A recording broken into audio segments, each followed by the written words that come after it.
विश्व भारती विश्वविद्यालय के दीक्षांत समारोह में आया था और आज नए भारत के निर्माण के लिए आप सबका आशीर्वाद लेने के लिए आया हूं।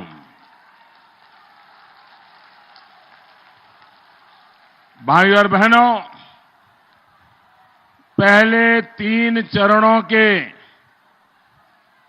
मतदान के बाद जो रिपोर्ट आ रही है उससे साफ है कि दीदी का पश्चिम बंगाल में सूरज अस्त होना शुरू हो गया है। बंगाल का कोना कोना बोल रहा है, सिंहासन डोल रहा है। ये इतनी दूसरी सभा वहां चलती है, उनको सुनाई देता होगा क्या?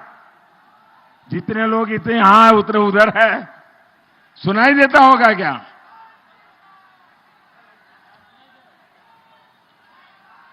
भाई, ये बंगाल का प्यार, बंगाल के आशीर्वाद मेरे जीवन की एक नई ताकत बन गए हैं जी।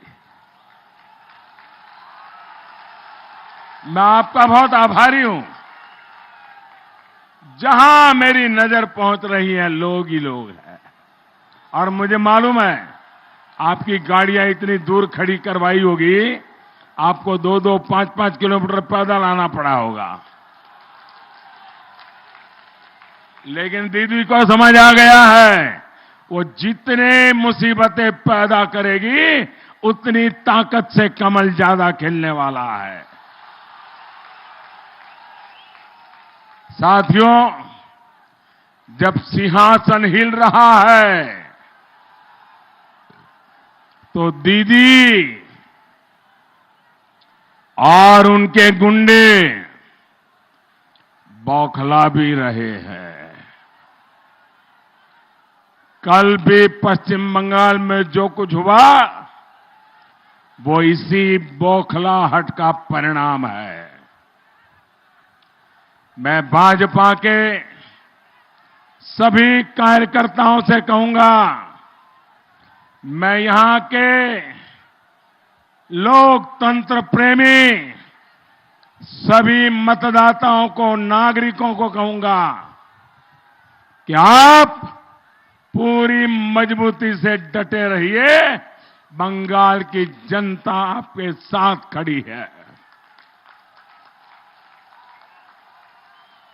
आप उस भाजपा के सिपाही हैं जिसके बीज बंगाल की ही वीर संतान डॉक्टर श्यामा प्रसाद मुखर्जी ने बोए थे,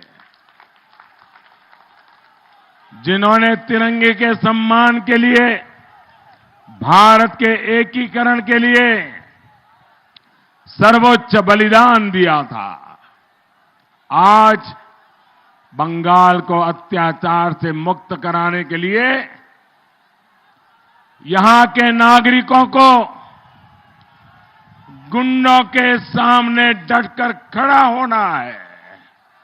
भाइयों और बहनों, दीदी के पास अगर, भाइयों बहनों,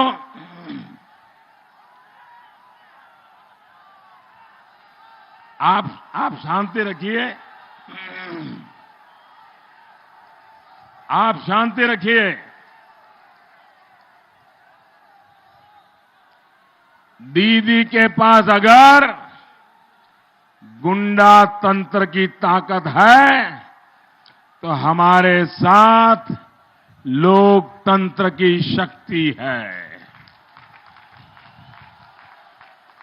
ये मेरा सौभाग्य है कि आज देश ही नहीं, दुनिया में आपके इस चौकीदार का प्रचार, आपके इस सेवक का प्रचार लोग खुद घरों से बाहर निकल करके कर रहे हैं। यहां पश्चिम बंगाल में भी यही हो रहा है। साथियों, इस अपार समर्थन के लिए मैं आपका आभारी हूं, आपको नमन करता हूं और आपको ये विश्वास दिलाता हूं कि बंगाल को टीएमसी की गुंडागर्दी से मुक्ति दिलाकर ही रहूंगा।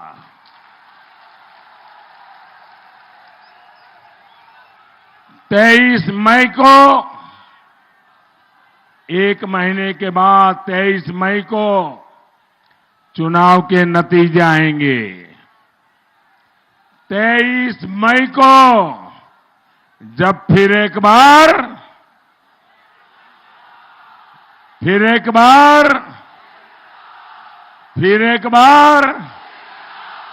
23 मई को फिर एक बार मोदी सरकार आएगी, तब पश्चिम बंगाल से टीएमसी की अत्याचारी सत्ता की विदाई का काउंटडाउन शुरू हो जाएगा। भाइयों और बहनों, लेफ्ट और कांग्रेस का इतने दशकों का शासन भुगतने के बाद आपने दीदी पर भरोसा किया था, लेकिन दीदी ने क्या दिया? घुसपैठ और दादागिरी को टॉप गियर में डाला और पश्चिम बंगाल के विकास में स्पीड ब्रेकर लगा दिया।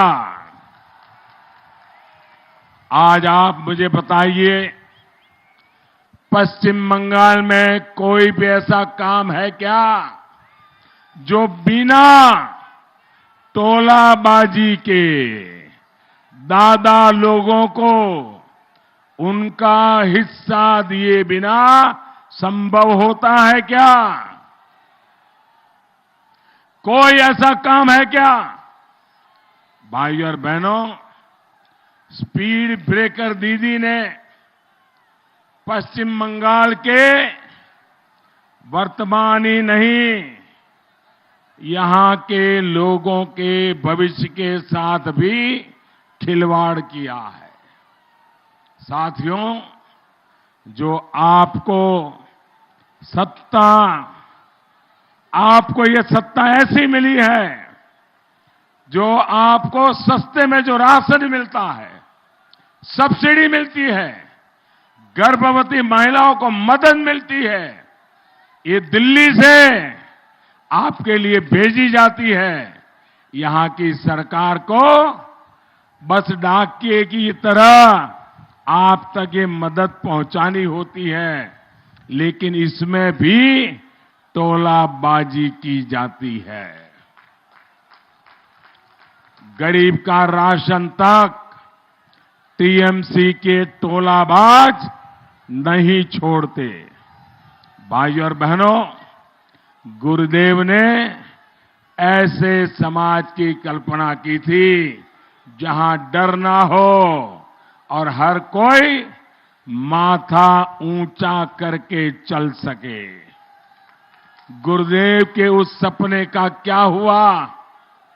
जहां गुंडे और घुसपैठिए दूसरे देश से इंपोर्ट किए जाते हो, जहां घुसपैठियों को आदर सत्कार देकर आराम से बसाया जाता हो, उन्हें बम बनाने की खुली छूट दी जाती हो, जहां निर्दोष लोगों की आए दिन हत्या की जाती हो, जहां राजनीतिक विचारों पर गोली और तलवार भारी पड़ जाती हो, जहां रेत, कोयला, गिट्टी माफिया ने लोगों का जीना मुहाल कर रखा हो, जहां सरस्वती पूजा, दुर्गा पूजा, रामनवमी जैसे त्योहार भी डर डर कर मनाए जाते हो, जहां घर बनाना हो,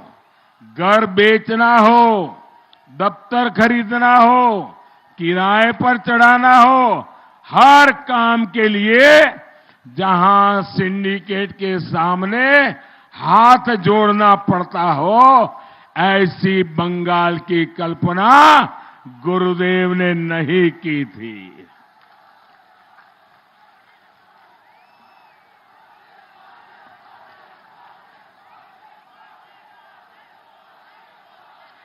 आज तृणमूल कांग्रेस के गुंडों ने गुरुदेव के शांति निकेतन को अशांत कर दिया है। साथियों, पश्चिम बंगाल का हर बेटा बेटी, खास तौर पर जो 21वीं सदी में लोकसभा के चुनाव में अपना पहला वोट डालने वाला है, वो दादागिरी भी नहीं चाहता, दीदीगिरी भी नहीं चाहता। वो दुनिया में भारत की जय जयकार चाहता है। भारतीय संस्कृति की, बंगाल की संस्कृति की जय जयकार चाहता है। भाई और बहनों, आपका ये चौकीदार इसी दिशा में काम कर रहा है। मैं कहीं पढ़ रहा था कि दीदी ने कहा है कि चाय वाले ने 5 वर्ष में सिर्फ विदेश यात्राएं की है। अरे दीदी,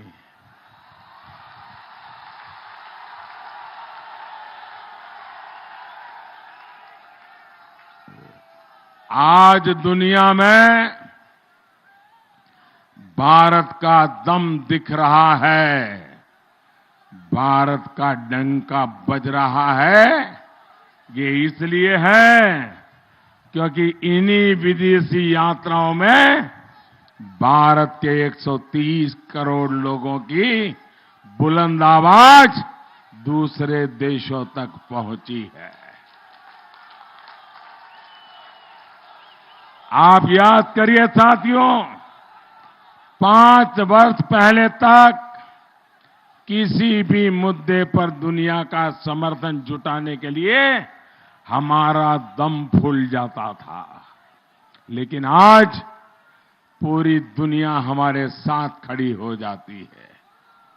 ये भारत की बढ़ती ताकत का ही असर है कि जो देश पहले हमें महंगे दामों पर तेल और गैस बेचते थे, 20-20 साल के समझौते होकर के पड़े थे, आने वाले 20 साल उतना ही महंगा तेल और गैस आने वाला था।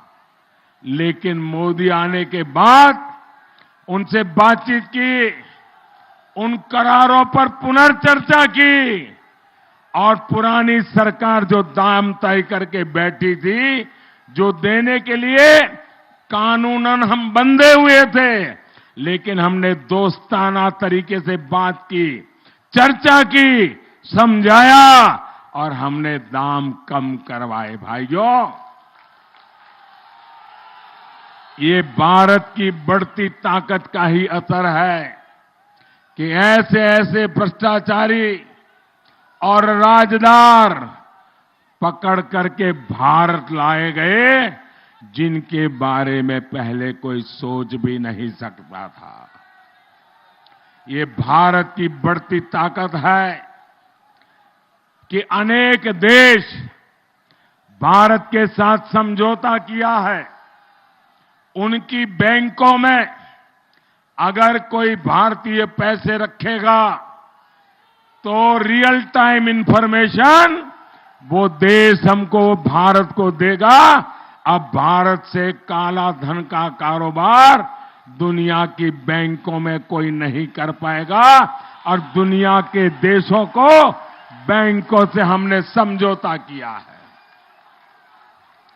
ये भारत की बढ़ती ताकत का ही असर है कि इन 5 वर्षों में अनेक देशों ने, हमारे देश में से पहले खबरें आती थी कि फलानी 2000 साल पुरानी मूर्ति चोरी हो गई, 500 साल पुरानी मूर्ति चोरी हो गई, सरस्वती माता की मूर्ति चोरी हो गई, हनुमान जी की मूर्ति चोरी हो गई, ये खबरें आती थी।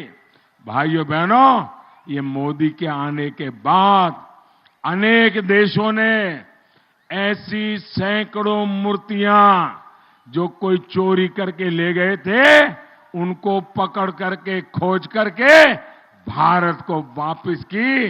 ये हमारी विरासत हमें लौटा दी गई है। जो यहां से चोरी करके ले जा गई थी, ये भारत की बढ़ती ताकत का ही असर है कि जहां एक तरफ सऊदी अरब भारत के साथ अपनी दोस्ती में 800 से ज्यादा भारतीय कैदियों को रिहा करता है। आप हैरान हो जाएंगे कि हमारे देश में कुछ लोगों का आधा दिमाग ही चलता है, आधा, और इसलिए उस दिमाग में काम आने वाली चीज को तो वो उछालते हैं और आधा दिमाग शून्य हो जाता है। आपने देखा होगा कि यूएई ने, अबू धाबी ने पिछले दिनों मोदी को एक अवार्ड दिया। वो अवार्ड तो भारत का सम्मान था। यहां तूफान खड़ा हो गया, अरे यहां भारत में चुनाव है और तुमने अवार्ड कैसे दे दिया, अवार्ड कैसे दे दिया, ये मोदी तो वहां जाएगा, टिकना होगा, फलाना होगा, तूफान मचा दिया। लेकिन इसी समय में सऊदी अरेबिया के क्राउन प्रिंस यहां आए। मैंने उनसे दो बातें कही। मैंने कहा भारत में मिडिल क्लास बढ़ता चला जा रहा है, मुसलमान की भी आर्थिक स्थिति सुधर रही है, वो हज यात्रा करना चाहता है, उनका कोटा बढ़ा दीजिए। मैंने उनसे मांग की 2 लाख बढ़ा दीजिए, उन्होंने 2 लाख बढ़ा दिया, मंजूर कर दिया। दूसरा मैंने कहा हमारे देश के नागरिक करीब 800 से ज्यादा सऊदी अरेबिया की जेल में है और रमजान का महीना आ रहा है, आप उनको छोड़ दीजिए। आप हैरान हो जाओगे, 12 घंटे के भीतर भीतर उन्होंने निर्णय कर लिया। भाइयों बहनों, लेकिन कुछ लोग ऐसे हैं, भारत के 800 से ज्यादा नागरिक जेल से छूट के आए गए, खबरें दबा दी गई, लेकिन यूएई ने अवार्ड दे दिया, उसको वो लेकर के मोदी को ढेर सारी गालियां दे दी। भाइयों बहनों, संयुक्त अरब अमीरात अपनी दोस्ती में वहां एक मंदिर भी बना रहा है। हमारे बंगाल में रामनवमी करनी है तो तकलीफ, सरस्वती पूजा करनी है तो तकलीफ, दुर्गा पूजा मनानी है तो तकलीफ, लेकिन ये हिंदुस्तान के चौकीदार के संबंधों का रूप देखिए कि आज अबू धाबी में हिंदू मंदिर बनाने का शिलान्यास 20 तारीख को हो गया। दीजिए, अरे मोदी से नहीं सीखना है तो कुछ नहीं, ये यूएई वालों से तो सीखो।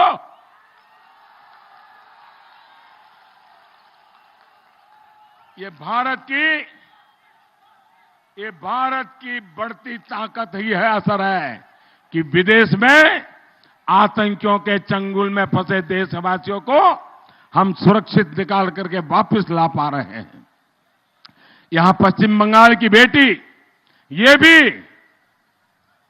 मीडिया वालों ने बात को दबा दिया क्योंकि उनको मालूम है अगर ऐसी बातें आती हैं तो भाजपा का जो असली चेहरा है, भारतीय जनता पार्टी की असली सोच है, वो लोगों तक पहुंचेगी तो उनके झूठ के पर्दाफाश हो जाएंगे।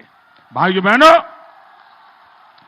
बंगाल की बेटी, ये हमारे बंगाल की बेटी जूडिथ डिसोजा, वो अफगानिस्तान में भगवान यीशु का संदेश पहुंचाने के लिए काम कर रही थी।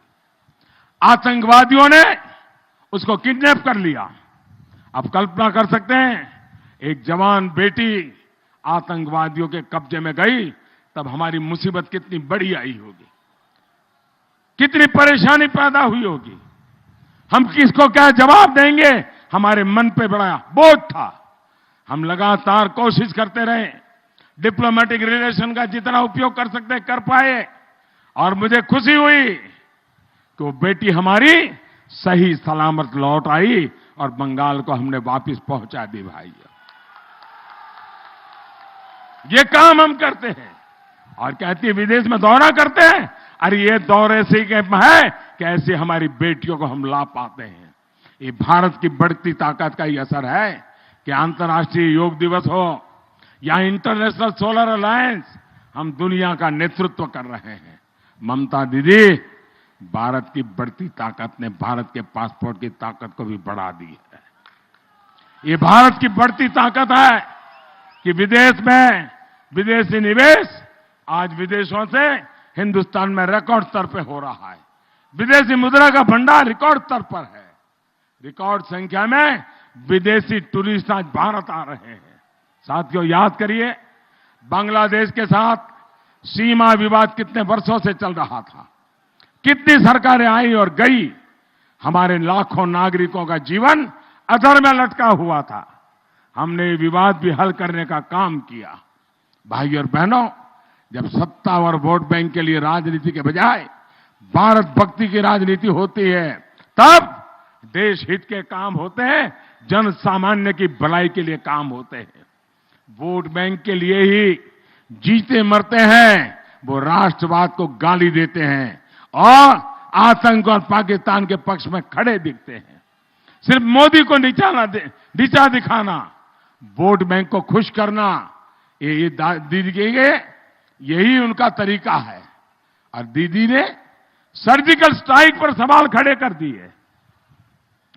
एयर स्ट्राइक की तो ये लोग हमारे सपूतों के शौर्य के सबूत मांगते हैं। साथियों, दीदी जिस कांग्रेस की सरकार में पार्टनर रही है, वो तो पाकिस्तान के आतंक के सामने रोती रही है। आपके चौकीदार की सरकार है जिसने आतंकियों को घर में घुस करके मारा है। आप खुश हैं? आतंक खत्म होना चाहिए। हिंदुस्तान से आतंकवाद नष्ट नाबूद होना चाहिए। इतने सारे नेताओं के नाम बाजार में चल रहे हैं। हर गली मोहल्ला वाला 40 सीट लड़ रहा है, वो कहता है मैं प्रधानमंत्री बनूंगा। 20 सीट लड़ रहा है, वो भी कहता है मैं प्रधानमंत्री बनूंगा। 25 सीट लड़ रहा है, वो भी कहता है। सब घुंघरू बांध के तैयार हो गए हैं। मुझे बताइए, कौन है? इतने सारे चेहरे हैं, कौन चेहरा है जो आतंकवादियों से लड़ सकता है?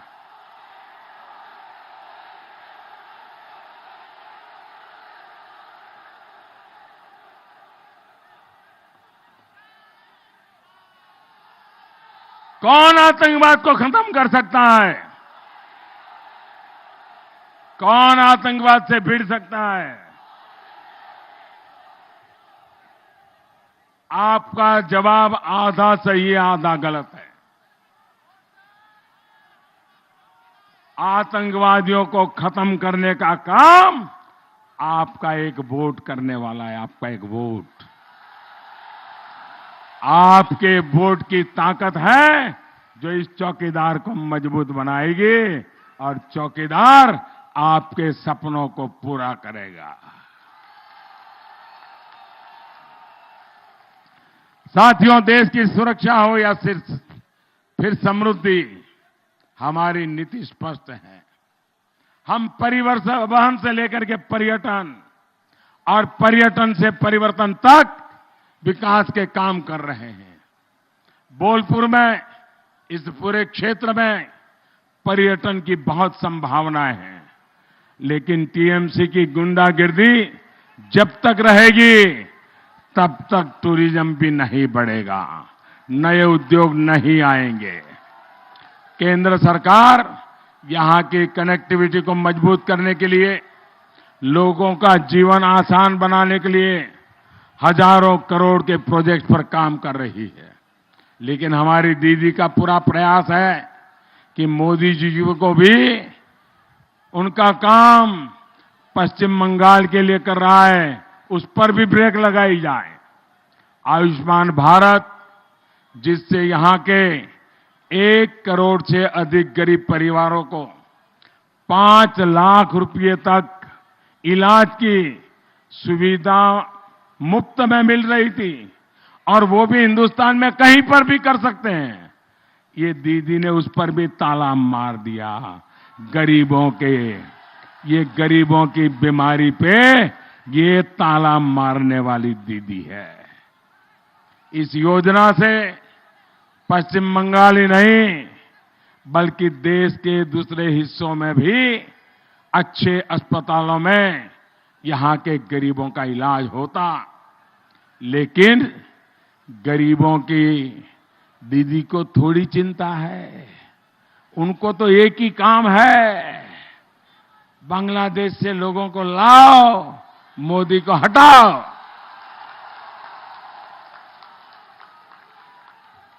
पीएम किसान सम्मान योजना से पश्चिम बंगाल के हर किसान परिवार के खाते में मोदी सरकार पैसा जमा कराना चाहती है, लेकिन पश्चिम बंगाल की सरकार किसानों की लिस्ट ले लेने के लिए भी तैयार नहीं है। भाइयों और बहनों, स्पीड ब्रेकर दीदी को हटाने के लिए आपको अपने चौकीदार को और मजबूत करना है। और आप विश्वास कीजिए, आप हिम्मत के साथ मतदान कीजिए। अब पूरी तरह मैंने व्यवस्थाएं बनाई हुई है। इलेक्शन कमीशन का मैं आभारी हूं कि उन्होंने बंगाल के अंदर हो सके उतना प्रयास किया है। वे अभिनंदन के अधिकारी है, और उसके कारण दीदी अब इलेक्शन कमीशन को गालियां दे रही है। लेकिन भाइयों बहनों, पोलिंग बूथ पे जाइए, कमल के निशान पर बटन दबाइए, और जब आप कमल पे बटन दबाओगे ना, वो सीधा मोदी के खाते में जाएगा। भाइयों बहनों, देश मजबूत होना चाहिए। देश मजबूत होना चाहिए, उसके लिए सरकार मजबूत चाहिए, तो चौकीदार भी मजबूत होना चाहिए। तो मेरे साथ एक संकल्प लेंगे, दोनों हाथ ऊपर करके पूरी ताकत से बोलेंगे। आपको बोलना है चौकीदार। क्या बोलेंगे? क्या बोलेंगे? तो मैं बोलता हूं, गांव गांव है, शहर शहर है, बच्चा बच्चा, बड़े बुजुर्ग भी, माता बहनें घर घर में है, खेत खलिहान में, बाग बगान में, देश के अंदर, सरहद पर भी, डॉक्टर इंजीनियर, शिक्षक प्रोफेसर, लेखक पत्रकार, कलाकार भी, किसान कामगार, दुकानदार भी, वकील व्यापारी, छात्र छात्राएं, पूरा हिंदुस्तान, पूरा हिंदुस्तान, पूरा हिंदुस्तान भारत माता की, भारत माता की वंदे वंदे वंदे वंदे वंदे वंदे वंदे